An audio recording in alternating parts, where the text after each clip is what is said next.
some stories about African folklore, and I know a story about a snake and a bird, and it's an Indabele tale from Zimbabwe. And at the beginning of time, the snakes weren't so scared of everyone. They were the rulers, and they used to put a lot of pressure, especially on the birds. They used to eat their babies and eggs like they still do.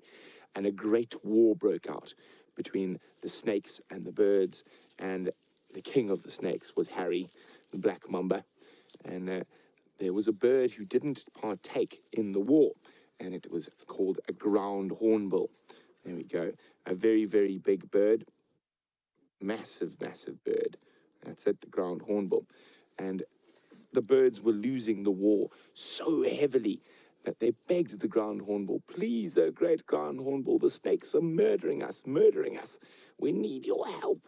And eventually the ground hornbill relented and entered into the battle fray.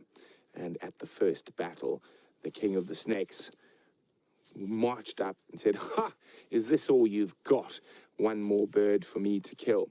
Now, a ground hornbill is an incredibly fast bird with its beak for a big animal. And as the king of the snakes met with the ground hornbill, quick snap, and Harry was in half. And that was the end of the king of the snakes. And after that, the ground hornbill was declared the king of the birds, even though all the ground hornbill wanted was to be left alone. Now, a lot of African folklore comes from truth. Now, ground hornbills are really, really great snake hunters, and they will kill any type of snake, puff adders, black mambas, cobras. And quite a nice thing about ground hornbills is they live in family groups, and they live for a very long time. They can live for up to 40 years. And when it comes time to get a girlfriend, the male will give presents to the female before breeding season starts. And quite often, the presents he gives are that of snakes.